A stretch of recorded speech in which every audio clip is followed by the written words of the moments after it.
ಸ್ನೇಹಿತರೆ, ಇವತ್ತಿನ ವಿಷಯವನ್ನ ಶುರು ಮಾಡೋಣ. ಏನಂತ ಹೇಳಿದ್ರೆ, ಮನಿ ಸೀಕ್ರೆಟ್ ಬಗ್ಗೆ ನಾವು ಮಾತಾಡ್ತಾ ಇದ್ದೋ.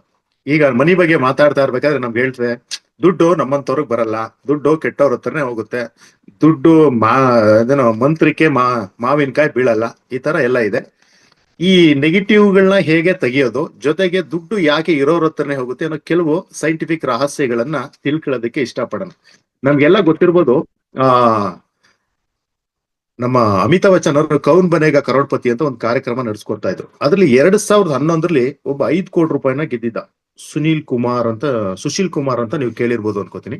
ಸುಶೀಲ್ ಕುಮಾರ್ ಅವರು 5 ಕೋಟಿನ ಅದ್ರಲ್ಲಿ ಗಳಿಸ್ತಾರೆ. ಅಂದ್ರೆ ಅವರಲ್ಲಿರೋ ನಾಲೆಡ್ಜ್ ಇಂದ ಅವ್ರಿಗೆ 5 ಕೋಟಿ ರೂಪಾಯಿ ಬರುತ್ತದೆ. ಬಟ್ ಇದೇ ಸುಶೀಲ್ ಕುಮಾರ್ ಈಗ ಪುನಃ ಫುಟ್ಪಾತ್ ಅಲ್ಲಿ ಕೆಲಸ ಮಾಡ್ತಾ ಇದ್ದಾರೆ. ಅದನ್ನ ಮೊನ್ನೆ ಪೇಪರ್ ಅಲ್ಲಿ ಬಂದಿತ್ತು ನೋಡಿ. ನಂಗೆ ತುಂಬಾ ಇದೇನಪ್ಪ, ಹಿಂಗೆ 5 ಕೋಟಿ ರೂಪಾಯಿ ನಾವೆಲ್ಲ ಏನೆಲ್ಲ ಮಾಡ್ಬೋದಲ್ಲ, ಬರೀ 50 ಲಕ್ಷ ಇದ್ರು ಏನೆಲ್ಲ ಎಷ್ಟು ಚೆನ್ನಾಗಿ ಬದುಕ್ಬೋದಲ್ವಾ, ಜೀವನ ನಿರೂಪಿಸ್ಕೋಬೋದಲ್ವಾ. ಆದ್ರೆ ಇವನಿಗೆ 5 ಕೋಟಿ ರೂಪಾಯಿ ಬಂದ್ರು ಕೆಲವೇ ವರ್ಷಗಳಲ್ಲಿ ಹಿಂಗಾಗೋಯ್ತು. ಯಾಕೆ ಹಿಂಗಾಗೋಯ್ತು ಅಂದ್ರೆ, ಮನಿ ಮ್ಯಾನೇಜ್ಮೆಂಟ್ ಅನ್ನೋದು ತುಂಬಾ ಇಂಪಾರ್ಟೆಂಟ್. ನಾವು ಹಣನ ಎಲ್ಲಿ ಇನ್ವೆಸ್ಟ್ ಮಾಡ್ಬೇಕು, ಹೇಗ್ ಮಾಡ್ಬೇಕು, ನಾವೇನಂತೀವಿ ಒಂದೇ ಕಡೆ ಇನ್ವೆಸ್ಟ್ ಮಾಡೋದ್ರಿಂದ ಈ ತರ ಎಲ್ಲ ಪ್ರಾಬ್ಲಮ್ ಆಗುತ್ತೆ. ಈಗ ಅವ್ನಿಗೆ ಸಡನ್ ಆಗಿ ದುಡ್ಡು ಬಂತು, ಅವ್ನು ಎಜುಕೇಟೆಡ್ ಪಾಪ. ಕೌನ್ ಬನೆ ಕರೋಡ್ಪತಿ 5 ಕೋಟಿ ರೂಪಾಯಿ ಒಂದೇ ಸರಿ ಗೆದ್ದ. ಇಡೀ ಇಂಡಿಯಾದಲ್ಲಿ ಫೇಮಸ್ ಆದ, ವರ್ಲ್ಡ್ ಅಲ್ಲಿ ಫೇಮಸ್ ಆದ. ಬಟ್ ಮನಿ ಮ್ಯಾನೇಜ್ಮೆಂಟ್ ಒಂದಿಲ್ದೇ ಇರೋದಕ್ಕೆ ಈಗ ಮತ್ತೆ ಕೂಲಿ ಕೆಲ್ಸಕ್ಕೆ ಹೋಗ್ತಾ ಇದ್ದಾನೆ. ಎಷ್ಟು ದುರಂತ ಅಲ್ವಾ. ಅದ್ರಲ್ಲಿ ಮನಿ ಮ್ಯಾನೇಜ್ಮೆಂಟ್ ಅನ್ನೋದು ತುಂಬಾ ಇಂಪಾರ್ಟೆಂಟ್. ನಾವ್ ಹೇಳ್ತೀವಿ ದುಡ್ಡನ್ನ ಗೌರವಿಸ್ಬೇಕು ಅಂತ ಹೇಳಿದ್ರೆ, ಒಯ್ತಾ ಹೊತ್ಕೊಂಡು ಹೋಯ್ತಾರಪ್ಪ, ಇವತ್ತಿರ್ತೀವಿ ನಾಳೆಕಿಲ್ಲ ಅಂತ ಸುಮ್ನೆ ಕೇವಲ ಉಡಾಫಿಯಾಗಿ ಮಾತಾಡ್ತೀವಿ. ಇದು ಹೇಳೋದಕ್ಕೆ ಚೆನ್ನಾಗಿರ್ತದೆ. ದುಡ್ಡಿಗೊಂದು ಬೆಲೆ ಕೊಡಲ್ಲ ಬಿಡಪ್ಪ, ಮನ್ಸಿಗೆ ಬೆಲೆ ಕೊಡ್ತಾನೆ ಅಂತ ಕೇಳಿಸ್ಕೊಳಕ್ ಚೆನ್ನಾಗಿರ್ತದೆ. ಇವತ್ತಿದ್ದವ್ರು ನಾಳೆ ಇಲ್ಲಪ್ಪ ಬಿಡಪ್ಪ ಅಂದ್ರೆ, ಇವತ್ತು ಹೋಗ್ತಾ ಇದೆಯೇನಪ್ಪ ನೀನು, ಇಲ್ಲ ತಾನೆ. ಸುಮ್ನೆ ಬಾಯಿ ಮಾತ್ಕಂಗ್ ಅಂತೀವಿ. ದುಡ್ಡಿಲ್ದೆ ಏನು ಇಲ್ಲ. ದುಡ್ಡಿಗೆ ನಾವು ತುಂಬಾ ತುಂಬಾ ರೆಸ್ಪೆಕ್ಟ್ ಕೊಟ್ರೆ ದುಡ್ಡು ನಮ್ಮ ಹತ್ರ ಇರುತ್ತದೆ. ದುಡ್ಡಿಗೆ ರೆಸ್ಪೆಕ್ಟ್ ಕೊಡೋದಕ್ಕೆ ಒಂದೇ ಒಂದು ಎಕ್ಸಾಂಪಲ್ ಹೇಳಿದೆ. ನಮ್ಮೆದುರುಗಡೆ ಕೋಟ್ಯಾಧಿಪತಿ ಕೋಟಿಗಳನ್ನ ಜ್ಞಾನದಿಂದ ಗಳಿಸ್ತಂತವನು ಇವತ್ ಮತ್ತೆ ಕೂಲಿ ಕೆಲ್ಸಕ್ಕೆ ಹೋಗ್ತಾ ಇದ್ದಾನೆ ಅಂದ್ರೆ ಎಂತ ದುರಂತ ಅಲ್ವಾ. ದುಡ್ಡಿಗೆ ನಾವು ತುಂಬಾ ರೆಸ್ಪೆಕ್ಟ್ ಕೊಡ್ಬೇಕು. ಆಮೇಲೆ ನಾವು ಮಾತಾಡ್ತೀರಂತೀವಿ, ದುಡ್ಡು ಕೆಟ್ಟವ್ರ ಹತ್ರನೇ ಜಾಸ್ತಿ ಹೋಗುತ್ತೆ ಅಂತ. ಇದರಲ್ಲಿ ಒಂದು ಯೂನಿವರ್ಸ್ ಒಂದು ತತ್ವ ಹೇಳಕ್ ಇಷ್ಟಪಡ್ತೀನಿ. ದುಡ್ಡಿಗೆ ಕೆಟ್ಟವರು, ಒಳ್ಳೆಯವರು, ಯೋಗಿಗಳು, ಜ್ಞಾನಿಗಳು, ಎಜುಕೇಟೆಡ್ ಯಾರು ಗೊತ್ತಿಲ್ಲ. ಯೂನಿವರ್ಸ್ ಒಂದೇ ಒಂದು ತತ್ವ. ಅದು ಯಾರು ನಂಬ್ತಾರೆ, ಯಾವ ತರ ನಂಬ್ತಾರೆ ಆ ತರ. ದುಡ್ಡು ಎಕ್ಸಾಮ್, ನಾವು ತುಂಬಾ ಒಳ್ಳೆಯವನು ಅಂತ ಬಿಲ್ಡಿಂಗ್ ಮೇಲೆ ಇದ್ಬಿದ್ರೆ ಸತ್ತೋಗಲ್ವಾ, ಕೈಕಾಲ್ ಮುರಿದೋಗಲ್ವಾ, ಆಗತ್ತಲ್ವಾ. ದುಡ್ಡು ಅಷ್ಟೇ, ಯಾರ ಹತ್ರ ಅವ್ನು ಹೆಂಗ್ ಮ್ಯಾನೇಜ್ ಮಾಡ್ತಾನೆ ಅದ್ರ ಮೇಲೆ ಡಿಪೆಂಡ್ ಆಗುತ್ತೆ. ನಾನು ತುಂಬಾ ಒಳ್ಳೆಯವನು ಅಂದ್ಬಿಟ್ಟು ಕಾರ್ ಡ್ರೈವಿಂಗ್ ಗೊತ್ತಿಲ್ಲದೆ ಕಾರ್ ಮೇಲೆ ಕೂತ್ಕೊಂಡ್ರು ಕಾರ್ ಹೋಗುತ್ತಾ. ಅದ್ರದ್ದು ಫಿಲಾಸಫಿಗಳನ್ನ, ಅದರ ತತ್ವಗಳನ್ನ, ಅದರ ನಾಲೆಡ್ಜ್ ಅನ್ನ, ಅದರ ಕೌಶಲ್ಯವನ್ನ ನಾವು ತಿಳ್ಕೊಬೇಕಾಗತ್ತೆ. ಆಮೇಲೆ ದುಡ್ಡು ಪ್ರತಿ ಕ್ಷಣ ಹೇಳುತ್ತೆ ಪ್ಲಾನ್ ಮಾಡು ಅಂತ ಹೇಳುತ್ತೆ. ಇದು ತುಂಬಾ ವೆರಿ ವೆರಿ ಇಂಪಾರ್ಟೆಂಟ್. ಯಾರ್ಯಾರು ಶ್ರೀಮಂತರಾಗವ್ರೆ ಜಗತ್ತಲ್ಲಿ ಎಲ್ಲರೂ ಕೂಡ ಪ್ಲಾನೇ ಮಾಡ್ತಾರೆ. ನಾವು ಮಿಡ್ಲ್ ಕ್ಲಾಸ್ ಫ್ಯಾಮಿಲಿ ಅವ್ರು ಏನ್ ಮಾಡ್ತೀವಿ ಅಂದ್ರೆ, ದುಡ್ಡು ಬಂದ್ಮೇಲೆ ನೋಡ್ಕೊಳ್ಳೋನ್ ಬಿಡುವಂತೀವಿ. ದುಡ್ಡು ಬರೋದೇ ಇಲ್ಲ.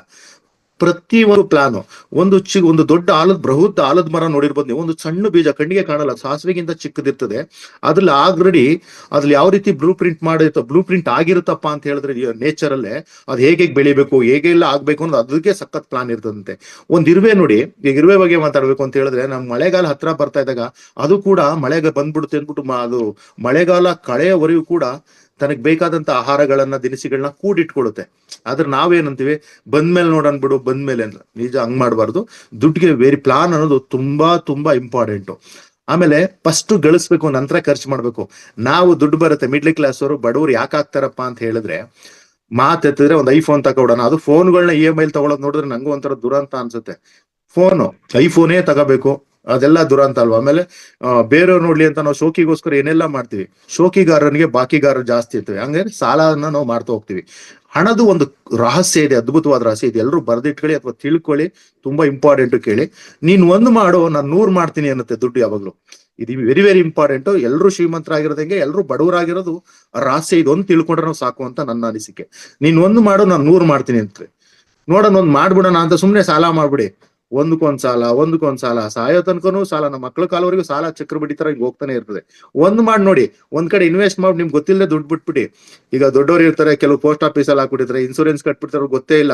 ಯಾವ್ದೋ ಟೈಮಲ್ಲಿ ಯಾವ್ದೋ ಲೆಟರ್ ಬರುತ್ತೆ, ಇಷ್ಟು ದುಡ್ಡು ಆಯ್ತಂದಿ ಅಂತ. ಎಂತ ಟೈಮಲ್ಲಿ ಯೂಸ್ ಆಗುತ್ತೆ ಅಂದ್ರೆ, ಮಾಡಿದ್ರೆ ಹಣದ ದೊಡ್ಡ ಗುಣ ಏನಪ್ಪಾ ಅಂತ ಹೇಳಿದ್ರೆ, ನೀನ್ ಮಾಡು, ನಾನು 100 ಮಾಡ್ತೀನಿ. ಅದನ್ನ ನಾವು ಹೆಂಗ್ ಇನ್ವೆಸ್ಟ್ ಮಾಡ್ತೀವಿ, ಅದು ಮಲ್ಟಿಪ್ಲೈ ಆಗ್ತಾ ಹೋಗುತ್ತೆ. ಅದು ಒಳ್ಳೇದಕ್ಕೂ ಆಗಿರ್ಬೋದು, ಕೆಟ್ಟದಕ್ಕೂ ಆಗಿರ್ಬೋದು. ಒಳ್ಳೇದು ಅಂದ್ರೆ ಇನ್ವೆಸ್ಟ್ಮೆಂಟ್, ಕೆಟ್ಟದು ಅಂದ್ರೆ ಕೆಟ್ಟ ಸಾಲಗಳು. ಮೊನ್ನೆ ಮಾತಾಡ್ಬೇಕಾದ್ರೆ ನಾನು ಹೇಳಿದೆ, ಸಾಲ ಅನ್ನೋದು ತುಂಬಾ ಕೆಟ್ಟದು ಅಂತ. ಖಂಡಿತ ಹೌದು. ಸಾಲಗಳಲ್ಲಿ 2 ವಿಧ. ಶೋಕಿಗೋಸ್ಕರ, ಐಫೋನ್ ತಗೊಳಕೋಸ್ಕರ, ಡೆಕೋರೇಷನ್ ಮಾಡೋಕೋಸ್ಕರ, ಟ್ರಿಪ್ ಮಾಡೋಕೋಸ್ಕರ, ಯಾರಿಗೋ ಒಬ್ರಿಗೆ ತೋರ್ಸ್ಕೊಳಕೋಸ್ಕರ ಸಾಲ ಮಾಡಿದ್ರೆ ನಾವು ಸಾಲಗಾರರೇ ಆಗ್ತೀವಿ, ಬಡವರೇ ಆಗ್ತೀವಿ. ಒಳ್ಳೆ ಸಾಲ ಯಾವುದು? ಮಕ್ಕಳ ಎಜುಕೇಶನ್, ಈಗ ತಂದೆ ತಾಯಿಯರು ತುಂಬಾ ಇಂಪಾರ್ಟೆಂಟ್, ಹಾಸ್ಪಿಟ್ಲಿಗೆ ಸೇರಿರ್ತಾರೆ, ತುಂಬಾ ಇಂಪಾರ್ಟೆಂಟ್. ಈ ಒಳ್ಳೆ ಸಾಲಗಳು ಇರ್ತದೆ, ಹಂಗಂದ್ಬಿಟ್ಟು ಸಾಲ ಮಾಡ್ಬಿಟ್ಟು ಒಡವೆ ತೊಗೊಳಲ್ಲ, ಅದು ಕೂಡ ರಾಂಗೆ ಅಂತ ಮೊನ್ನೆ ಹೇಳಕ್ಕೆ ಇಷ್ಟಪಟ್ಟೆ. ಇದೇನಪ್ಪಾ ಅಂತ ಹೇಳಿದ್ರೆ ಲೆಕ್ಕಪತ್ರ ಬರೀಬೇಕು. ಶ್ರೀಮಂತರು ಪ್ರತಿದಿನ ಬರೀತಾರೆ, ಇವತ್ತು ಲಾಭ ಎಷ್ಟಾಯ್ತು, ನಷ್ಟ ಬಂದ್ರು ಕೂಡ. ಒಂದು ಗಾದೆ ಇದೆ, ಹೊಳೆಗೆ ಹಾಕಿದ್ರು ಅಳದಾಕು ಅಂತ ಒಂದು ಗಾದೆ ಇದೆ. ಆ ರೀತಿ ನಾವು ಅದನ್ನ ಲೆಕ್ಕಪತ್ರನೇ ಇಡಲ್ಲ. ಸುಮ್ನೆ ಇವತ್ತು ಎಷ್ಟು ಖರ್ಚು ಮಾಡೋದು ನಂಗೆ ಗೊತ್ತೇ ಇಲ್ಲ. ನೋಡಿ, ನಮ್ಗೆ ದುಡ್ಡಿಗೆ ನಾವು ಲೆಕ್ಕನೇ ಕೊಡಲ್ಲ ಅಂದ್ರೆ ದುಡ್ಡು ಹೇಳುತ್ತೆ, ನೀನೇ ನಂಗೆ ಲೆಕ್ಕ ಕೊಡಲ್ಲ, ನಿನ್ನ ಯಾಕೋ ನನ್ ಲೆಕ್ಕ ಇಟ್ಕೋಬೇಕು ಅನ್ನೋದಂತೆ. ದುಡ್ಡಿಗೆ ಲೆಕ್ಕ ಅನ್ನೋದು ವೆರಿ ವೆರಿ ಇಂಪಾರ್ಟೆಂಟ್. ಆಮೇಲೆ ನಾವು ಶ್ರೀಮಂತರ ತರ ಕಲ್ಪನೆ ಮಾಡ್ಕೋಬೇಕು. ನಾವು ಫಸ್ಟೇ ಏನಿಲ್ಲ, ಶ್ರೀಮಂತರ ರಹಸ್ಯ ಇದು, ಮಕ್ಕಳ ಆಡ್ದಂಗೆ ಶ್ರೀಮಂತರಾಗೋದು ಈಸಿ. ನಾನ್ ತಿಳ್ಕೊಂಡಿರೋ ಫಿಲಾಸಫಿ, ಮತ್ತೆ ನನಗೂ ಅಪ್ಲೈ ಆಗಿದೆ, ನಾನು ಅದು ಎಂಜಾಯ್ ಮಾಡಿದ್ದೀನಿ, ಅನುಭವಿಸ್ತಾ ಇದ್ದೀನಿ. ನಾವು ಇಮ್ಯಾಜಿನೇ ಮಾಡ್ಕೊಳ್ಳಲ್ಲ. ಇಮ್ಯಾಜಿನ್ ಮಾಡ್ಕೊಳ್ಳಿ, ನಮ್ಮ ಹತ್ರ ದುಡ್ಡು ಇದ್ದಿದ್ರೆ, ದೊಡ್ಡ ಬಂಗ್ಲೆ ಇದ್ದಿದ್ರೆ, ನನ್ನ ಹತ್ರ ದೊಡ್ಡ ಕಾರ್ ಇದ್ದಿದ್ರೆ, ನನ್ನ ಹೆಂಡತಿ ಮಕ್ಳನ್ನೆಲ್ಲ ಹಿಂಗ್ ಟ್ರಿಪ್ ಹೋಗ್ತಾ ಇದ್ರೆ, ನನ್ನ ಹತ್ರ ಬ್ಯಾಂಕ್ ಬ್ಯಾಲೆನ್ಸ್ ಇಷ್ಟು ಕೋಟಿ ಇದ್ದಿದ್ರೆ ಅಂತ ನಾವು ಇಮ್ಯಾಜಿನೇ ಮಾಡ್ಕೊಳ್ಳಲ್ಲ. ಅಯ್ಯೋ ಮನೆ ಬಾಡಿಗೆನೆ ಕಟ್ಟಿಲ್ಲ, ಇದು ಮಾಡ್ಕಪ್ಪ, ಅವ್ನು ಯಾರೋ ಹೇಳ್ಬಿಟ್ಟ ಅಂದ್ಬಿಟ್ಟು ನಾವೇ ಅಂತೀವಿ. ಆಗ ನಾವು ಸಬ್ ಕಾನ್ಸಿಯಸ್ ನಾವೇ ಹೇಳ್ಬಿಡ್ತೀವಲ್ಲ. ನೀನು ಇಮ್ಯಾಜಿನೇ ಮಾಡ್ಕೊಳ್ಳಿಲ್ಲ ಅಂದ್ರೆ ನಾವು ಅದನ್ನ ಎಂಜಾಯ್ ಮಾಡಕ್ಕೆ ಆಗಲ್ಲ, ಮತ್ತೆ ಅದು ನಮಗ್ ಬರೋದೇ ಇಲ್ಲ. ಯಾವುದೇ ತಗೊಳ್ಳಿ, ನಾವು ಒಂದ್ ಮನೆ ಕಟ್ತೀವಿ, ಸುಮ್ನೆ ಜಲ್ಲಿ ಸಿಮೆಂಟ್ ತರಿಸ್ಬಿಟ್ಟು ಟಕ್ ಟಕ್ ಅಂತ ಕಟ್ಕೊಂಡು ಹೋಗಲ್ಲ, ಐಟಿಐ ಕಟ್ಕೊಂಡು. ಫಸ್ಟ್ ಪ್ಲಾನ್ ಅಂತ ಇರ್ತದೆ, ಬ್ಲೂ ಪ್ರಿಂಟ್ ಅನ್ನೋದು ವೆರಿ ವೆರಿ ಇಂಪಾರ್ಟೆಂಟ್. ಈ ಬ್ಲೂ ಪ್ರಿಂಟ್ ಅನ್ನೋದು ಎಲ್ಲಿ ಆಗ್ಬೇಕಪ್ಪ ಅಂತ ಹೇಳಿದ್ರೆ, ಫಸ್ಟ್ ನಮ್ಮ ಸಬ್ ಕಾನ್ಸಿಯಸ್ ಮೈಂಡ್ ಅಲ್ಲಿ ಆಗ್ಬೇಕು. ನಾನು ಐ ಆಮ್ ರಿಚ್, ನಾನು ಶ್ರೀಮಂತ, ನಾನು ಹಣವಂತ ಅಂತ. ಇದನ್ನ ಫಸ್ಟ್ ನಾವು ಇದು ಮಾಡ್ಕೊಂಡ್ರೆ ಹಂಗಿರ್ತದೆ. ಆಮೇಲೆ ಶ್ರೀಮಂತರ ಕೆಲವು ದಿನಚರಿಗಳಿರ್ತದೆ. ದಿನಚರಿಗಳು ವೆರಿ ವೆರಿ ಇಂಪಾರ್ಟೆಂಟ್. ನೀವು ನೋಡಿ, ಶ್ರೀಮಂತರು ಬೆಳಗ್ಗೆ ಎದ್ದು ನಿನ್ನೆ ನಾಳೆ ಏನ್ ಮಾಡ್ಬೇಕು ಕೆಲಸನ ಅದು ನಿನ್ನೆನೇ ಡೀಟೇಲ್ ಆಗಿ ಬರ್ದಿರ್ತಾರೆ, ಅದ್ರ ಪ್ರಕಾರ ಎಕ್ಸಿಕ್ಯೂಟ್ ಮಾಡ್ತಾರೆ. ನಮಗ್ ಗೊತ್ತಿಲ್ಲ, ಎಷ್ಟೊತ್ತಿಗೋ ಎದ್ದೇಳ್ತೀವಿ ಟಕ್ಕಂತ, ಇವತ್ತು ಏನ್ ಮಾಡ್ಬೇಕು ಅಂತಲೇ ಗೊತ್ತಿಲ್ಲ. ಆಮೇಲೆ ಏನ್ ಕೆಲಸ ಮಾಡ್ಬೇಕು ಅಂತ, ಅಯ್ಯೋ ನೆನ್ನೆ ತರನೆ, ಅದು ನಾವು ಏನೋ ರೋಟೀನ್ ಆಗ್ಬಿಟ್ಟಿರ್ತದೆ. ಈ ಅಸ್ತು ದೇವತೆಗಳು ಏನ್ ಮಾಡ್ತಾರೆ, ಈ ಯದ್ಭಾವಂ ತದ್ಭವತಿ ಅಂತ ಹೇಳ್ತಾರೆ. ನಾವ್ ಹೆಂಗ್ ಕಲ್ಪನೆ ಮಾಡ್ಕೋತೀವಿ ಹಂಗೆ ತತಸ್ತು ತತಸ್ತು ಅಂತ ಇರ್ತಾರೆ. ಸಾಧ್ಯವಾದಷ್ಟು ಇದ್ರಲ್ಲಿ ನಾವು ಪಾಸಿಟಿವ್ ಆಗಿ ಇರೋದಕ್ಕೆ ಟ್ರೈ ಮಾಡ್ಬೇಕು ಅಂತ ನನ್ನ ಇದು.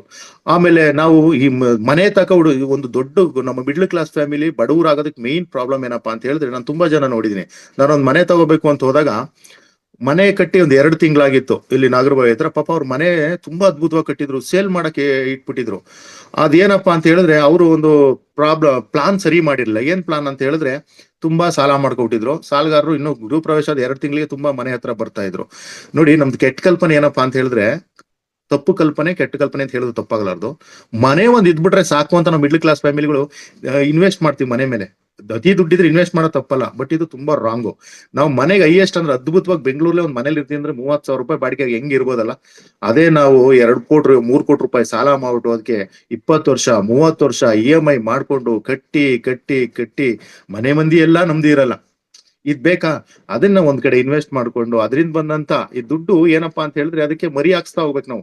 1 4 ಮಾಡುತ್ತೆ, 4 8 ಮಾಡುತ್ತೆ, 8 ಮಲ್ಟಿಪ್ಲೈ ಆಗ್ತಾ ಇರುತ್ತೆ.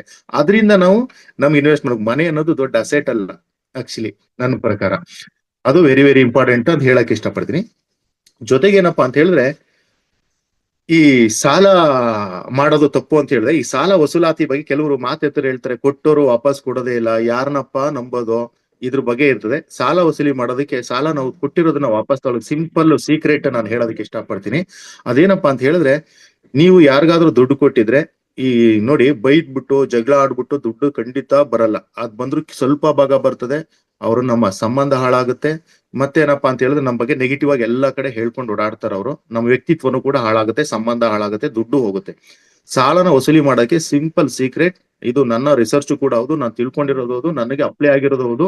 ನಾನು ಇದರಿಂದ ತಿಳ್ಕೊಂಡಿರೋದಕ್ಕಿಂತ ನಾನು ಪಡ್ಕೊಂಡಿರೋದು ಜಾಸ್ತಿ. ಏನಪ್ಪಾ ಅಂತ ಹೇಳಿದ್ರೆ, ಸಾಲ ಕೊಡ್ತಿರ್ಲ, ನೀವು ಮೆಡಿಟೇಷನ್ ಮಾಡ್ತಿರ್ಲ, ಅವ್ರನ್ನ ಈ ಸಹಸ್ರಾರ ಅಂತಾರ ಅಲ್ಲಿ ನೆನ್ಸ್ಕೊಳ್ಳಿ. ಈಗ ಅವನ ಹತ್ರ ಹೋಗ್ತಾ ಇದ್ದೀನಿ, ನಾವು ಮೆಡಿಟೇಷನ್ ಮಾಡೋದ್ರಲ್ಲಿ ಒಂದು ಒಳ್ಳೆ ಅದ್ಭುತವಾದ ಪವರ್ ಬರ್ತದೆ. ಅವನ್ನ ಜ್ಞಾಪಿಸ್ಕೊಂಡು, ನೋಡು ಇವತ್ತು ಅವನು ದುಡ್ಡು ಕೊಡ್ತಾವ್ ನನಗೆ, ಅವ್ನಿಗೆ ದುಡ್ಡು ಬಂದಿದೆ, ಅವ್ನಿಗೆ ಒಳ್ಳೇದಾಗ್ಲಿ, ಅವ್ರ ಮನೆಗೆ ಹೋಗ್ತಾ ಇದ್ದೀನಿ, ಕಾಫಿ ಕುಡ್ದಿ, ನನ್ ದುಡ್ಡು ಕೊಟ್ಟ, ಥ್ಯಾಂಕ್ ಯು ಅಂತ ಹೇಳ್ದೆ, ಮತ್ತೆ ಬೇಕಿದ್ರು ಕೇಳು ಅಂತ ಹೇಳ್ದೆ. ಹಿಂಗೆಲ್ಲ ಅವನ ನನ್ನ ವಿಶ್ವಾಸ ತುಂಬಾ ಚೆನ್ನಾಗಿದೆ ಅಂತ ಸುಮ್ನೆ ಕಲ್ಪನೆ ಮಾಡ್ಕೊಳ್ಳಿ. ಕಲ್ಪನೆ ಮಾಡ್ಕೊಂಡು ಒಂದ್ 2 ಸರಿ ಇದಾಗ್ಬಿಡುತ್ತಾ, ಏನೋ ತಾತ್ಕಾಲಿಕ ಆಗಿರ್ಬೋದು ಅನ್ಕೊಂಡೆ, ನನ್ಗೊಂದ್ 3-4 ಸರಿ ಇದಾಗಿದೆ. ಹಂಗ್ ಮಾಡಿ, ಜೊತೆಗೆ ಇನ್ನೂ ಒಂದ್ ರಹಸ್ಯ ಅನ್ಬಿಟ್ಟು ಸುಮ್ನೆ ಕಲ್ಪನೆ ಮಾಡ್ಕೊಂಡ್ರು ಬರಲ್ಲ, ಇನ್ನೂ ಒಂದು ಆಕ್ಷನ್ ಇಂಪಾರ್ಟೆಂಟ್. ಇದು ಐಡಿಯಾ. ಆಕ್ಷನ್ ಏನಪ್ಪಾ ಅಂತ ಹೇಳಿದ್ರೆ, ನೀವು ಅವ್ರ ಜೊತೆ ಸಂಪರ್ಕದಲ್ಲಿ ಇರ್ಬೇಕು.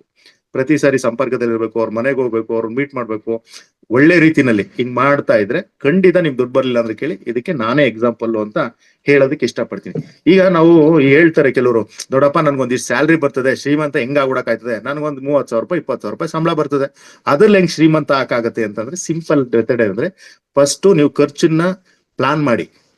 ಇನ್ವೆಸ್ಟ್ ನ ಪ್ಲಾನ್ ಮಾಡಿ. ಇವೆರಡನ್ನು ಪ್ಲಾನ್ ಮಾಡಿದ್ಮೇಲೆ ಫಸ್ಟ್ ಇನ್ವೆಸ್ಟ್ ತೆಗೆದಿಟ್ಬಿಟ್ಟು ಖರ್ಚನ್ನ ಸಾಧ್ಯವಾದಷ್ಟು ಕಮ್ಮಿ ಮಾಡಕ್ ಟ್ರೈ ಮಾಡಿ. ಆಮೇಲೆ ನಮ್ಗೆ ಹಲವು ಮೂಲಗಳಿಂದ ದುಡ್ಡು ಬರೋದಕ್ಕೆ ಟ್ರೈ ಮಾಡ್ಕೊಳ್ಳಿ. ನಿಮ್ಗೆ ಏನು ಕೌಶಲ್ಯ ಇದೆ, ಇವತ್ತು ಡಿಜಿಟಲ್ ತುಂಬಾ ಅದ್ಭುತವಾಗಿರೋದ್ರಿಂದ ನಾವು ಯಾರಿಗೆ ನನ್ನಲ್ಲಿರೋ ಟ್ಯಾಲೆಂಟ್ ನ, ನಮ್ಮಲ್ಲಿರೋ ಇದನ್ನ, ನಮ್ಮ ಕಾಂಟ್ಯಾಕ್ಟ್ ಏನ್ ಬೇಕಾದ್ರೂ ಮಾಡ್ಬೋದು, ದುಡ್ಡು ಮಾಡಕ್ ಈಸಿ. ಜೊತೆಗೆ ಏನಂದ್ರೆ ನಮ್ಮಲ್ಲಿ ಸ್ಕಿಲ್ ನ ಡೆವಲಪ್ ಮಾಡಿ. ನೀವು ತುಂಬಾ ಜನ ತಜ್ಞರು ಹೇಳ್ತಾರೆ, ತುಂಬಾ ಜನ ದೊಡ್ಡ ಆರ್ಥಿಕ ತಜ್ಞರು ಕೂಡ ಹೇಳ್ತಾರೆ, ಜಗತ್ತಲ್ಲಿ ದೊಡ್ಡ ಇನ್ವೆಸ್ಟ್ಮೆಂಟ್, ಅದ್ಭುತವಾದ ಇನ್ವೆಸ್ಟ್ಮೆಂಟ್, ಗುಡ್ ಇನ್ವೆಸ್ಟ್ಮೆಂಟ್ ಯಾವ್ದಾದ್ರು ಇದ್ರೆ ನಮ್ಮ ಮೇಲೆ ನಾವು ಇನ್ವೆಸ್ಟ್ ಮಾಡ್ಕೊಳ್ಳೋದು. ನಮ್ಮ ಮೇಲೆ ನಾವು ಇನ್ವೆಸ್ಟ್ ಮಾಡ್ಕೊಳ್ಳೋದ್ರಿಂದ ದುಡ್ಡನ್ನ ಚೆನ್ನಾಗಿ ಮಾಡ್ಬೋದು. ಇದು ವೆರಿ ವೆರಿ ಇಂಪಾರ್ಟೆಂಟ್. ಆಮೇಲೆ ನಾವು ದುಡ್ಡಿನ ಬಗ್ಗೆ ಫಸ್ಟ್ ದುಡ್ಡಿಗೆ ರೆಸ್ಪೆಕ್ಟ್ ಕೊಡ್ಬೇಕು. ಮನೇನ ತುಂಬಾ ಚೆನ್ನಾಗಿ ಇಟ್ಕೋಬೇಕು, ಲಕ್ಷ್ಮಿ ಬರ್ತಾಳೆ. ಆಮೇಲೆ ನಾವು ದುಡ್ಡಿಡೋ ಪರ್ಸನ್ನ ತುಂಬಾ ಚೆನ್ನಾಗಿ ಇಟ್ಕೋಬೇಕು. ಚೆಕ್ ಬುಕ್ಗಳು, ಪಾಸ್ ಬುಕ್ಗಳು ಇವೆಲ್ಲ ಇರ್ತವೆ, ಅದನ್ನ ನೀಟಾಗಿ ಇಟ್ಕೋಬೇಕು. ಮನೇಲಿರೋ ಹೆಣ್ಮಕ್ಳಿಗೆ ಎಸ್ಪೆಷಲಿ, ಮನೇಲಿ ಯಾವ ಹೆಣ್ಮಕ್ಳು ಕೊಯ್ಯ ಅಂತೋ ಕಿತ್ತಾಡ್ತೋ ಇವ್ರ ಮನೆ ದುಡ್ಡು ಬರಲ್ಲ, ಬರದ್ ಇಟ್ಕೊಬಿಡಿ ನೀವು. ಯಾರ ಮನೆ ನೋಡಿ ಹೆಂಗಸರು ಖುಷಿಯಾಗಿಲ್ಲ, ಅವ್ರ ಮನೆ ದುಡ್ಡು ಬಂದಿಲ್ಲ. ಹಂಗಂತ ದೊಡ್ಡವ್ರು ಗಂಡಸರು ಹೇಳ್ತಾರೆ, ಹಂಗಂದ್ ನಾನು ಹೆಂಡತಿ ಖುಷಿಯಾಗಿರ್ತೇನೆ ಅಂತ ಡೈಲಿ ಒಡವೆ ತಂದು ಕೊಡಕ್ಕಾಗತ್ತಂತ? ಒಡವೆ ಇಲ್ಲ, ಒಂದು ಪ್ರೀತಿ ಆಗಿರ್ಬೋದು, ಫ್ಯೂಚರ್ ಅಲ್ಲಿ ಹಿಂಗ ಹಂಗಾಗ್ತೀವಿ ಅಂತ ಅವ್ರ ಬಗ್ಗೆ ಒಂದು ಆಶ್ವಾಸನೆಗಳಾಗಿರ್ಬೋದು. ದುಡ್ಡೊಂದೇ ಮುಖ್ಯ ಅಂತ ನಾನು ಹೇಳ್ತಾ ಇಲ್ಲ, ದುಡ್ಡನ್ನ ಹೆಣ್ಮಕ್ಳಿಗೆ. ಅದ್ರ ಜೊತೆಗೆ ನಾವಿಬ್ರು ಕೂಡಿ ಪ್ಲಾನ್ ಮಾಡ್ಬೇಕು. ನೋಡಮ್ಮ, ನನ್ನ ಹತ್ರ ಇಷ್ಟಿದೆ ನೋಡಿ, ಇದ್ ಬಂದ್ಮೇಲೆ ಹಿಂಗ್ ಪ್ಲಾನ್ ಮಾಡೋಣ ಅಂತ ಕೂತಿ ಮಾತಾಡೋದು. ಆ ನಮ್ದಿ ಆಗಿದ್ರೆ ಈ ಲಕ್ಷ್ಮಿ ನಮ್ದಿನ ಇಷ್ಟಪಡ್ತಾಳೆ, ಖುಷಿಯಾಗಿರಕ್ಕೆ ಇಷ್ಟಪಡ್ತಾಳೆ. ಕೆಲವ್ರು ಹೇಳ್ತಾರೆ, ಅಯ್ಯೋ ನಮ್ ಕಾಲದಲ್ಲಿ ಇದು ಇರ್ಲಿಲ್ಲ, ದುಡ್ಡೇ ಮುಖ್ಯ ಅಲ್ಲ, ದುಡ್ಡು ಇದ್ದವ್ರೆಲ್ಲ ಇದಲ್ಲ ಅದಲ್ಲ ಅಂತ. ಸಿಂಪಲ್ ಒಂದೇ ಒಂದು ಋಗ್ವೇದದಲ್ಲಿ ಒಂದು ಶ್ಲೋಕ ನಂಗೆ ಕರೆಕ್ಟ್ ಆಗಿ ಗೊತ್ತಿಲ್ಲ, ಹೇಳಕ್ ಬರಲ್ಲ, ತಪ್ಪಾಗಿ ಹೇಳ್ಬಾರ್ದು, ಯಾಕೆಂದ್ರೆ ಸಂಸ್ಕೃತ ನಂಗೆ ಗೊತ್ತಿಲ್ಲ ಅಷ್ಟೊಂದು. ಅದಕ್ಕೆ ಅಲ್ಲಿ ಒಂದು ಶ್ಲೋಕನ ನಾನು, ಋಗ್ವೇದದ ಶ್ಲೋಕ, ಅದನ್ನ ಅರ್ಥ ಮಾಡ್ಕೊಂಡು ಅದು ಕನ್ನಡ ಇದ್ರಲ್ಲೂ ಟ್ರಾನ್ಸ್ಲೇಟ್ ಇತ್ತು. ಹಣ ಇರುವವನು ತುಂಬಾ ಸುಂದರವಾಗಿಯೂ, ದೃಢವಾಗಿಯೂ, ಬಲವಂತನವಾಗಿಯೂ, ಶ್ರೇಷ್ಠವಾಗಿಯೂ ಕಾಣುತ್ತಾನೆ. ಋಗ್ವೇದದಲ್ಲೇ ನೋಡಿ, ಅಂತ ಕಾಲದಲ್ಲೇ ನೋಡಿ, ನಾವ್ ಈಗ ದುಡ್ಡು ಅಂತೀವಿ, ಅವತ್ತಿನ ಕಾಲದಲ್ಲೇ ಹಣದ ಬಗ್ಗೆ ಎಷ್ಟು ಮಹತ್ವ ನೀಡಿದ್ದಾರೆ. ಹಣ ಅನ್ನೋದು ವೆರಿ ವೆರಿ ಇಂಪಾರ್ಟೆಂಟ್. ಆಮೇಲೆ ಇಷ್ಟೆಲ್ಲ ಗೊತ್ತಿರ್ಬೇಕಾದ್ರೆ ಹಣದ ಬಗ್ಗೆ ನಮ್ಗೆ ದೊಡ್ಡವ್ರು ಹೇಳ್ಕೊಡ್ಲೇ ಇಲ್ಲ. ನೋಡಿ, ನಮ್ಮ ಮಠ ಮಾನ್ಯರಾಗ್ಲಿ, ನಮ್ದೇ ಆಗಿರಪ್ಪ ದುಡ್ಡು ಮುಖ್ಯ ಅಲ್ಲ ಅಂತಾರೆ. ಅವ್ರ ಕಾಲಕ್ಕೆ ಬೀಳ್ಬೇಕು ಅಂದ್ರೆ ನಾವ್ ಏನ್ ಇಡ್ಬೇಕು? ದುಡ್ಡು ಇಡ್ಬೇಕು. ನಮ್ದು ಇಡಕ್ ಆಯ್ತದ? Very very important. ನಮ್ಮ ಪೊಲಿಟಿಷಿಯನ್ಗಳಿಗೆ ನಾವು ಬಡವರಾಗಿದ್ರೆ ಇಷ್ಟ, ಶ್ರೀಮಂತರಾಗ್ಬಿಟ್ರೆ ಅವ್ರಿಗೆ ನಾವು ಕೆಲಸ ಮಾಡೋರು ಯಾರು ಇಲ್ವಲ್ಲ ಅವ್ರಿಗೆ, ಆಮೇಲೆ ಓಟ್ ಹಾಕಕ್ಕೆ ಯಾರು ಇರಲ್ಲ. ಇದು ಇಂಪಾರ್ಟೆಂಟ್. ಅಂದ್ರೆ ಈ ಟ್ರಿಕ್ಸ್ ಗಳನ್ನ, ತುಂಬಾ ಅದ್ಭುತವಾದ ಟ್ರಿಕ್ಸ್ ಗಳು, ಇದು ಯಾರು ಹೇಳ್ಕೊಡಕ್ಕಿಲ್ಲ. ಯಾಕೆ ಅಂತ ಹೇಳಿದ್ರೆ ತನ್ನ ಎದುರುಗಡೆನೂ ಬೆಳಿಬಾರ್ದು, ಅವನ್ನ ಸಾಧ್ಯವಾದಷ್ಟು ನಾನು ದುಡಿಸ್ಕೊಳ್ಳೋದಕ್ಕೆ ಟ್ರೈ ಮಾಡ್ಬೇಕು ಅಂದ್ಬಿಟ್ಟು ಇಂತಹ ರಹಸ್ಯಗಳು. ಈ ದುಡ್ಡಿನ ಬಗ್ಗೆ ಕೆಲವು ಒಳ್ಳೊಳ್ಳೆ ಗಾದೆಗಳಿವೆ, ಅದನ್ನ ನಾವು ಖಂಡಿತ ಅರ್ಥ ಮಾಡ್ಕೋಬೇಕಾಯ್ತು. ಇನ್ನೆರಡು ಗಾದೆಗಳು ಹೇಳಿ ಮುಗಿಸ್ತೀನಿ. ದುಡ್ಡಿದ್ದವ್ರೆ ದುಡ್ಡದ ದೊಡ್ಡಪ್ಪ ಅಂತ ಹೇಳ್ತಾರೆ. ಖಂಡಿತ ಹೌದು, ದುಡ್ಡಿದ್ರೆ ನೋಡಿ ನಿಮ್ಗೆ ಎಷ್ಟು ರೆಸ್ಪೆಕ್ಟ್. ಆಮೇಲೆ ಇನ್ನೂ ಒಂದ್ ಗಾದೆ ಹೇಳ್ತಾರೆ, ಗಂಟಿದ್ರೆ ಗಲ್ಲಿಗೊಬ್ಬ ನೆಂಟ. ಸೂಪರ್ ಅಲ್ವಾ? ಕೈ ನಡೀತಿದ್ರೆ ನಾಡೆಲ್ಲ ನೆಂಟ್ರು ಅಂತೆಲ್ಲ ಹೇಳ್ತಾರೆ. ಇಷ್ಟೆಲ್ಲ ದುಡ್ಡಿನ ಬಗ್ಗೆ ಹೇಳಿದಾಗ, ದುಡ್ಡು ಇಲ್ದೇ ಇರೋರು ದುಡ್ಡಿಗೆ ಬೆಲೆ ಕೊಡದವ್ರು ಅಂತಾರೆ ದುಡ್ಡೇ ಮುಖ್ಯ ಅಲ್ಲ ಅಂತ. ನೀವು ದುಡ್ಡು ಇಲ್ದೆ ಟ್ರೈ ಮಾಡಿ. ಒಂದ್ ದಿವಸ ಬಸ್ಸಲ್ಲಿ ಹೋಗಿ, ಲೇಡೀಸ್ ಫ್ರೀ ಇದೆ ಒಪ್ಕೊಳ್ಳೋಣ, ಗಂಡಸ್ರು ಹೋಗಿ 20 ರೂಪಾಯಿ ಬಸ್ ಚಾರ್ಜ್ ಇರುತ್ತೆ, ಸುಮ್ನೆ ಇಟ್ಕೊಳ್ಳಿ. 5 ರೂಪಾಯಿ ಅದು 1 ರೂಪಾಯಿ ಕಮ್ಮಿ ಕೊಡಿ. ನಾನ್ ದುಡ್ಡಿಗೆ ಬೆಲೆ ಕೊಡಲ್ಲ ಸರ್ ಅಂತ, ನಿಮ್ಗೂ ಬೆಲೆ ಕೊಡದೆ ಅಲ್ಲೇ ಇಳಿಸ್ತೇನೆ, ಹೌದಾ? ಟೀ ಕುಡಿಯಕ್ ಹೋಗಿ ಹೋಟ್ಲಲ್ಲಿ, ಸರ್ ನಮ್ಮ ಊರಲ್ಲಿ ತುಂಬಾ ಹಸುಗಳಿದೆ, ನಾವು ರೋಡಲ್ಲೆಲ್ಲ ದಾನ ಮಾಡ್ತಿದ್ವಿ ನಮ್ಮ ತಾತನ ಕಾಲದಲ್ಲಿ, ಟೀ ಒಂದಲ್ಲಿ ಕೊಡಿ ಸರ್ ಅಂದ್ರೆ ಕೊಡ್ತಾನ? ಎಂತ ಮರ್ಯಾದೆ ಹೋಗುತ್ತೆ. ನಮ್ಗೇನಾದ್ರೂ ಸಮಾಜದಲ್ಲಿ ಸ್ಟೇಟಸ್, ಮರ್ಯಾದೆ, ಮೊದ್ಲು ಮನೇಲಿ ಮರ್ಯಾದೆ ಸಿಗ್ಬೇಕು ಅಂದ್ರೆ ದುಡ್ಡು ಇರ್ಬೇಕು, ನಮ್ಮ ಮಕ್ಳು ಮರ್ಯಾದೆ ಕೊಡ್ಬೇಕು ಅಂದ್ರೆ ದುಡ್ಡು ಇರ್ಬೇಕು. ಇಷ್ಟೆಲ್ಲ ಯಾಕೆ? ನಾವು ವಯಸ್ಸಾದ್ಮೇಲೆ ನನ್ನ ಮಕ್ಳು ತುಂಬಾ ಚೆನ್ನಾಗಿ ನೋಡ್ಕೋಬೇಕು, ಅಕ್ಕಪಕ್ಕದವರೆಲ್ಲ ಮರ್ಯಾದೆ ಕೊಡ್ಬೇಕು ಅಂದ್ರೆ ದುಡ್ಡು ಇರ್ಬೇಕು. ದುಡ್ಡು ತುಂಬಾ ಅದ್ಭುತವಾದ್ದು, ಇದನ್ನ ಮಿಸ್ಯೂಸ್ ಮಾಡ್ಕೊಬಿಡಿ, ತುಂಬವಾಗಿ ಶೇಖರಣೆ ಮಾಡಕ್ ಇಷ್ಟಪಡಿ. ಈಗ ಯುದ್ಧ ನಡೀತಾ ಇರೋದ್ರಿಂದ ಅದ್ರ ಮಹತ್ವ ಇನ್ನೂ ನಮ್ಗೆ ಗೊತ್ತಾಗುತ್ತೆ. ಯಾಕಪ್ಪ ಅಂತ ಹೇಳಿದ್ರೆ ಎಷ್ಟು ವರ್ಷ ಹಿಂದಿ ಕೊಟ್ಟೋಗ್ಬಿಡ್ತೀವಿ ಗೊತ್ತಿಲ್ಲ. ಅದು ಸಾಧ್ಯವಾದಷ್ಟು ಬೇಗ ನಿಂತು ಎಲ್ರಿಗೂ ಒಳ್ಳೇದಾಗ್ಲಿ ಅಂತ ನಾನು ಹಾರೈಸ್ತೀನಿ. ಮೊನ್ನೆ ಒಂದು ATM ಹತ್ರ ಹೋಗಿದ್ದೆ. ನಾನು ATM ಹತ್ರ ಇದ್ರೆ ವಯಸ್ಸಾದರ ಇದ್ರೆ ಅವ್ರಿಗೆ ಒಂದು 20 ರೂಪಾಯಿ ಕೊಡೋದು, 50 ರೂಪಾಯಿ ಕೊಡೋದು, ಹಿಂಗ್ ಮಾಡ್ತೀನಿ. ಸುಮ್ನೆ ಮಾತಾಡ್ಸ್ತೆ. ಯಪ್ಪ ತುಂಬಾ ಬುದ್ಧಿವಂತ ತರ ಇದ್ದ, ವಯಸ್ಸಾಗಿತ್ತು ಮುದುಕ. ATM ಹತ್ರ ಕೂತಿದ್ರು. ಮತ್ತೇನ್ ಸಮಾಚಾರ, ಯಾವ್ರವ್ರು ಕೊಡ್ರೆ ನಾಗಮಂಗಲದ ಕಡೆಯವರು ಹಿಂಗೆ ಹಿಂಗೆ ಅಂತ ಮಾತಾಡ್ತಾ ಇದ್ರು. ಏನ್ ಸಮಾಚಾರ, ಏನ್ ಮಕ್ಳೇನ್ ಮಾಡ್ತಾರೆ, ಅದ್ ಮಾಡ್ತಾರೆ ಅಂತ ಹಿಂಗ್ ಮಾತಾಡ್ತಾ ಇರ್ಬೇಕಾರೆ ಯಪ್ಪ ಹೇಳ್ದ, ನಂಗೆ ಹೆಂಗ್ ಕಣ್ ತರಿಸ್ತು ಅಂದ್ರೆ, ನೋಡಪ್ಪ ನೀನ್ ಸುಮ್ನಿಗೆ 50 ರೂಪಾಯಿ ಕೊಟ್ಬಿಟ್ಟೆ, ಹಂಗೆಲ್ಲ ಕೊಡಕ್ ಹೋಗ್ಬೇಡ, ದುಡ್ಡ ಕೇಳ್ದವ್ರಿಗೆಲ್ಲ ಅಷ್ಟು ಸುಮ್ನೆ ಕೊಡ್ಬೇಡ. ನೋಡು, ನಾನು ವಯಸ್ಸಲ್ಲಿ ನಾನು ದುಡ್ಡಿಗೆ ಬೆಲೆ ಕೊಡ್ಲಿಲ್ಲ, ದುಡ್ಡ ನಾನು ಕಾಯ್ಲಿಲ್ಲ, ನೋಡಿ ATM ಮುಂದೆ ದುಡ್ಡು ಕಾಯ್ತಾ ಕೂತಿದ್ದೀನಿ ಅಂತ. ಎಷ್ಟಲ್ವಾ? ಹೌದಲ್ವಾ? ದುಡ್ಡಿಗೆ ನಾವೆಲ್ಲರೂ ಅಷ್ಟೇ ರೆಸ್ಪೆಕ್ಟ್ ಕೊಡ್ಬೇಕು. ದುಡ್ಡು ಅನ್ನೋದು ತುಂಬಾ ಅದ್ಭುತವಾದ್ದು, ಇದನ್ನ ಉಪಯುಕ್ತವಾಗಿ ಹಂಚಿ ತಿಳ್ಕೊಳ್ಳಿ ಅಂತ ಹೇಳಕ್ಕೆ, ಈ ಜ್ಞಾನ ಹಂಚಿ ಅಂತ ನಾನು ಹೇಳಕ್ ಇಷ್ಟಪಡ್ತೀನಿ. ಇನ್ನೊಂದು ಲಾಸ್ಟ್ ಮಾತೇನಪ್ಪ ಅಂತ ಹೇಳಿದ್ರೆ, ಸಾಧ್ಯವಾದ್ರೆ ದಾನ ಮಾಡಿ, ಅದು ತುಂಬಾ ಒಳ್ಳೇದು. ಈಗ ಯಾರೋ ಸೆಕ್ಯೂರಿಟಿ ಕೊಟ್ಟಂತೆ ಅದು ಮನಸ್ಸು ತುಂಬಾ ತೃಪ್ತಿ ಆಗುತ್ತೆ.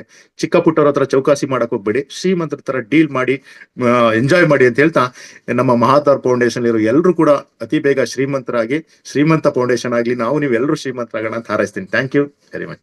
ಏನಾದ್ರು ಕ್ವಶನ್ ಇದ್ರೆ ಕೇಳಿ. ಥ್ಯಾಂಕ್ ಯು ಹರೀಶ್ ಅವರೇ. Money guru, money avatar foundation thank ಅಲ್ಲಿ ಯು ಗುರು, ನಿಮ್ಮ ಆಶೀರ್ವಾದ ಗುರುಗಳೇ. ನಿಮ್ಮ ಹೆಸರು ಮಣಿಗುರು. Okay, thank you guru. Wonderful wonderful. ತುಂಬಾ ಅದ್ಭುತವಾಗಿ ತಿಳಿಸ್ಕೊಟ್ರಿ. ಸೊ ಅನೇಕ ಆಮೇಲೆ ಗುರುಗಳೇ ಇದೆಲ್ಲ ಆ, ಎಲ್ಲೋ ಓದಿ ನೋಡಿ ಕೇಳಕ್ಕಿಂತ ಎಕ್ಸ್ಪೆರಿಮೆಂಟ್ ಮತ್ತೆ ಪ್ರಯೋಗಗಳನ್ನ ಜಾಸ್ತಿ ಮಾಡಿ ತಿಳ್ಕೊಂಡು ಮಾಡಿದ್ರೆ ಎಸ್, ಇದು ನಾನು ಸುಮ್ನೆ ನಮ್ಮ ಆಡು ಭಾಷೆಯಲ್ಲಿ ಹೇಳಿರ್ಬೋದು, ಬಟ್ ಹೌದು. ಇದು ಸೈಂಟಿಫಿಕ್ ಕೂಡ ಹೌದು ಗುರುಗಳೇ. ಯಾಕೆಂದ್ರೆ ಇದ್ರ ಮೇಲೆ ಎಲ್ಲ ಪ್ರಯೋಗ ಮಾಡಿದ್ದೀನಿ ನಾನು, ಎಕ್ಸ್ಪೆರಿಮೆಂಟ್ ಮಾಡಿ ಹೇಳ್ತಾ ಇರೋದು ಆಕ್ಚುಲಿ. ಯಾರಾದ್ರೂ ಕ್ವಶನ್ ಇದ್ರೆ ರೇಂಜ್ ಮಾಡ್ಬೋದು. ಎಲ್ಲ ಪರ್ಫೆಕ್ಟ್ ಸೈಂಟಿಫಿಕ್ ಆಗಿದೆ, ಎಲ್ಲ ಆಚರಣೆ ಮಾಡುವಂತ ವಿಷಯಗಳೇ ಹೇಳಿದೆ ನೀವು. ಸೊ ತುಂಬಾ ಚೆನ್ನಾಗಿದೆ. Thank you. Okay, thank you Harish, ತುಂಬಾ ಥ್ಯಾಂಕ್ ಯು ಮೇಡಮ್, ಧನ್ಯವಾದಗಳು. Thank you. ಈಗ ಮೂರ್ ಮಾಸ್ಟರ್ಸ್ ಇಂದ ಅಭಿಪ್ರಾಯ ತಗೊಳ್ಳೋಣ, ಸಮಯ ಆಗಿರೋದ್ರಿಂದ. ನಮ್ಮ ವೇದಿಕೆಯಲ್ಲಿ ಧ್ಯಾನ, ಜ್ಞಾನ, ಯೋಗ, ಪ್ರಾಣಾಯಾಮ ಎಲ್ಲನೂ ಸಿಗ್ತಾ ಇದೆ. ಬರೀ ಇಷ್ಟೇ ಇಲ್ಲ, ಅದ್ರ ಜೊತೆಗೆ ಹಣ ಅನ್ನೋದು ಎಷ್ಟು ಮುಖ್ಯವಾಗಿದೆ. ಈಗ ಭಾರತ ಪಾಕ್ ನಡುವೆ ಯುದ್ಧ ಶುರುವಾಗಿದೆ. ಈ ತರದ್ರಲ್ಲಿ ಇನ್ನೂ ಹೇಳಿದ್ರು, ಒಂದು ಪಾಯಿಂಟ್ಸ್ ಹೇಳಿದ್ರು, ಹಣನ ಎಷ್ಟು ಹುಷಾರಾಗಿ ನಾವು ಬಳಕೆ ಮಾಡ್ಕೋಬೇಕು ಅನ್ನೋದು ಹೇಳ್ಕೊಟ್ರು. ಸಾಕಷ್ಟು ವಿಚಾರಗಳನ್ನ ಹೇಳ್ಕೊಟ್ಟಿದ್ದಾರೆ. ಹಾಗೆ ಪ್ರತಿ ಮನೆಯಲ್ಲೂ ಹೆಣ್ಮಕ್ಳು ನಗ್ತಾ ಇದ್ರೆ ಆ ಮನೆ ನಂದಾಗೋಕುಲ ಲಕ್ಷ್ಮಿ ಸುರಿಯುತ್ತೆ ಅನ್ನೋದು ವಿಚಾರ ಸೂಕ್ಷ್ಮವಾಗಿ ಹೇಳಿದ್ರು. ನಿಮ್ಗೆ ಧನ್ಯವಾದಗಳು sir. Thank you madam, thank you. Kamala madam. Yes madam, ಮಾತಾಡಿ. ಸರ್ ಮತ್ತೆ ಮೇಡಮ್, ಥ್ಯಾಂಕ್ ಯು ನಿಮ್ಗೆ. ನಿಜವಾಗ್ಲೂ ಎಷ್ಟೊಂದು ಒಳ್ಳೆ ವಿಷಯಗಳನ್ನ ಹೇಳ್ಕೊಡ್ತೀರಾ ಮೇಡಮ್. ನಾನು ನಾನು ಒಂದ್ ವಾರದಿಂದ ಅಷ್ಟೇ ಧ್ಯಾನ ಮಾಡ್ತಾ ಇದ್ದೀನಿ, ಬಟ್ ಇದು ಫೌಂಡೇಶನ್ ಸಿಗ್ತಿರ್ಲಿಲ್ಲ ನನಗೆ. ಮೊನ್ನೆ ಮೇಡಮ್ ಫೋನ್ ಮಾಡಿ ನಾನು ಜಾಯ್ನ್ ಆಗಿದ್ದೆ ಮೇಡಮ್. ಇವತ್ತಂತೂ ಅದು ಪುರುಷ ತತ್ವ, ಸ್ತ್ರೀ ತತ್ವ, ಮತ್ತೆ ಸರ್ ದುಡ್ಡಿನ ಬಗ್ಗೆ ಹೇಳಿದ್ರು. ತುಂಬಾ ವಂಡರ್ ಮೇಡಮ್. ಎಷ್ಟೊಂದು ಬುಕ್ ಓದಿದಷ್ಟು ನಾಲೆಡ್ಜ್ ಇರುತ್ತೆ. ಅಂದ್ರೆ ನಾನು ನಮ್ಮ ಮನೆಯವ್ರಿಲ್ಲ, ನಾನು ಕೂಡ ಎಲ್ಲಾ ಕೆಲ್ಸಗಳನ್ನ ನಾನೇ ಹ್ಯಾಂಡಲ್ ಮಾಡ್ತೇನೆ ಮೇಡಮ್. ನಾನ್ ಟೀಚರ್ ಆಗಿನಿ. ಕೆಲವೊಂದ್ಸಲ ನನಗೆ ಅನ್ಸುತ್ತೆ ನನಗೆ ಇನ್ನೂ ಎನರ್ಜಿ ಬೇಕು, ನನಗೆ ಎಷ್ಟೊಂದ್ ಜವಾಬ್ದಾರಿಗಳಿದಾವೆ ನನ್ ಕೆಲ್ಸ ಮಾಡಕ್ಕೆ ಅಂತ ತುಂಬಾ ಸರಿ ಅನ್ಸ್ತಿರುತ್ತೆ. ಏನ್ ಮಾಡ್ಬೇಕು ಸರ್ ಅಂತ ಗೊತ್ತಿಲ್ಲ. ಎಲ್ಲೋ ಒಂದ್ ಕಡೆ ಒಂದ್ಸರಿ ಕಾನ್ಫಿಡೆಂಟ್ ಕುಸ್ತೋಗುತ್ತೆ ನನಗೆ. ಅಂದ್ರೆ ನಾನ್ ದೈಹಿಕವಾಗಿ ಎಲ್ಲ ಆರಾಮಾಗಿದ್ದೀನಿ, ಚೆನ್ನಾಗಿದ್ದೀನಿ. ಒಂದೊಂದ್ಸಲ ಅನ್ಸುತ್ತೆ ನನಗೆ ಬಹಳಷ್ಟು ಎನರ್ಜಿ ಬೇಕು, ನಾನು ಹೊರ ಕೆಲ್ಸ ಮಾಡ್ಬೇಕು, ಒಳ ಕೆಲ್ಸ ಮಾಡ್ಬೇಕು ಅಂತ. ಅಂದ್ರೆ ನಮ್ಮಲ್ಲಿ ಇರ್ತಕ್ಕಂಥ ಪುರುಷ ತತ್ವನ ಬಹಳ ಚೆನ್ನಾಗಿ ಎಚ್ಚರಿಸಿದ್ರಿ ಸರ್. ಮೇಡಮ್ ನಮಸ್ತೆ. ನೀವು ಬಂದಿ ಒಂದ್ ವಾರ ಆಗಿದೆ ಮಹಾವತಾರ ಫೌಂಡೇಶನ್ಗೆ. ಬೇರೆ ಏನಿಲ್ಲ, ಮಹಾವತಾರ ಫೌಂಡೇಶನ್ ಬನ್ನಿ. 3 ನಿಮ್ಗೆ ಸೂತ್ರ ಇದೆ. ಮಹಾವತಾರ ಫೌಂಡೇಶನ್ ಬನ್ನಿ 1, ಮಹಾವತಾರ ಫೌಂಡೇಶನ್ ಬನ್ನಿ 2, ಮಹಾವತಾರ ಫೌಂಡೇಶನ್ ಬನ್ನಿ 3. ಈ 3 ಫಾಲೋ ಮಾಡಿ ನಿಮ್ಮ ಕ್ವಶನ್ ಆನ್ಸರ್ ಸಿಗುತ್ತೆ. Thank you madam. Thank you sir.